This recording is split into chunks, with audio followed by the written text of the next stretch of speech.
I thought I was just meeting his mom, until she closed the door behind me. The fluorescent lights hummed softly above me as I stood in the beverage aisle of the grocery store, my phone pressed against my ear.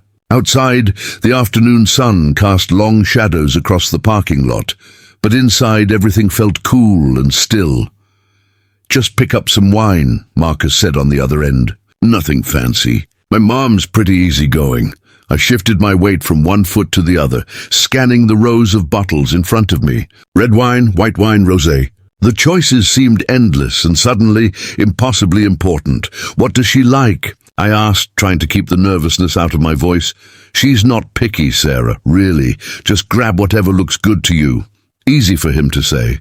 This was the first time I'd be meeting his mother, and I wanted everything to be perfect. Marcus and I had been dating for 6 months now, and this felt like a big step.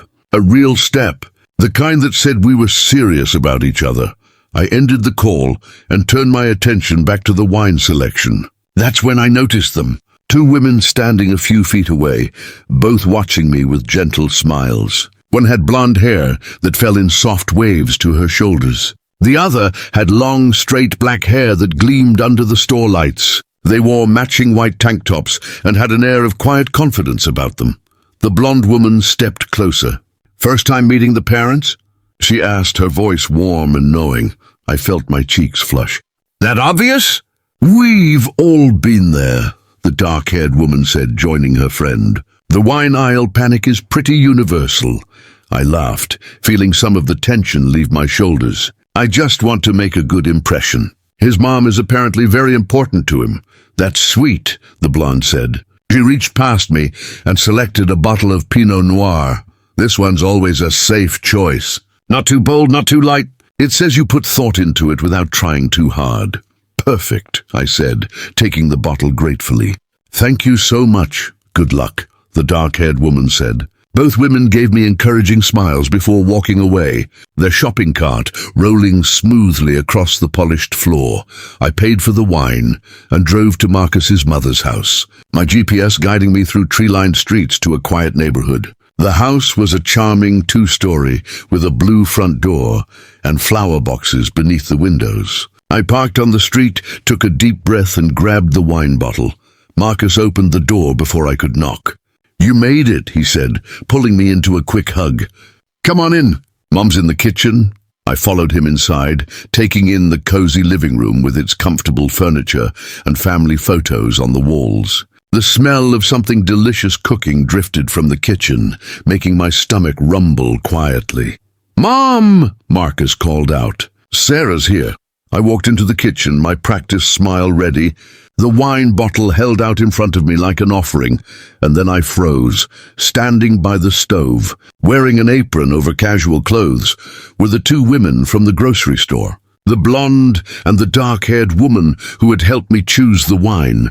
They looked at me with the same gentle smiles they'd worn in the store, but now there was something else in their expressions too. Recognition, amusement, warmth. "Sarah," the blonde woman said, stepping forward. "I'm Christine, Marcus's mom, and this is my partner, Lee." My mind raced, trying to process what was happening. You were at the store," I managed to say. "We were," Christine said, taking the wine bottle from my suddenly numb hands. "And look, you went with our recommendation." "Excellent choice," Lee laughed softly. "We probably should have introduced ourselves properly, but you looked so nervous. We thought it might help if we didn't." Marcus looked between us, confused. "Wait, you've already met?" "In the wine aisle," I said, still trying to wrap my head around it. "They helped me pick this out." "Of course they did," Marcus said, shaking his head with a grin. "That's so like them." Christine poured us all glasses of water and gestured for me to sit at the kitchen table. "I hope we didn't make things too awkward," she said. "When we saw you in the store, Marcus had just texted me that you were on your way. We recognized you from your photos. And you looked so stressed," Lee added, stirring something on the stove. "We thought maybe a little anonymous encouragement might help more than the formal introduction." I sat down, and slowly the initial shock began to fade. In its place came something unexpected, relief, and then laughter. Real, genuine laughter that bubbled up from somewhere deep inside. I was so worried, I admitted. I kept thinking about all the things that could go wrong.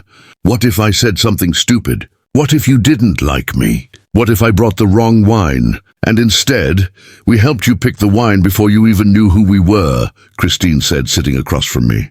Her eyes were kind, crow's feet crinkling at the corners. The universe has a sense of humor. Marcus put his hand on my shoulder, giving it a gentle squeeze. I told you there was nothing to worry about. Over the next hour, as Lee finished preparing dinner and Christine opened the wine I'd brought, the conversation flowed easily. They asked me about my work as a graphic designer, and I asked them about how they'd met. Lee taught elementary school, and Christine ran a small bookstore downtown. They'd been together for 8 years, and the love between them was obvious in every glance, every gentle touch.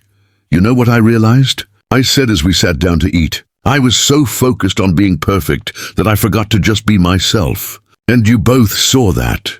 Everyone wants to make a good first impression, Lee said, passing me a bowl of roasted vegetables.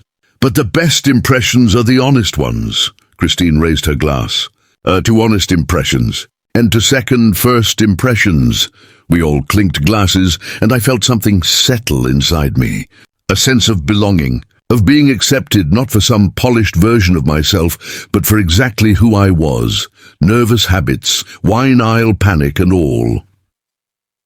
As dinner continued, stories were shared and laughter filled the kitchen. The earlier awkwardness had transformed into something warmer, something real. I looked around the table at Marcus, at Christine, at Lee, and realized that sometimes the best meetings happen when you least expect them.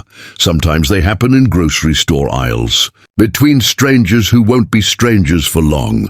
And sometimes the family you're so worried about impressing turns out to be exactly the family you needed all along.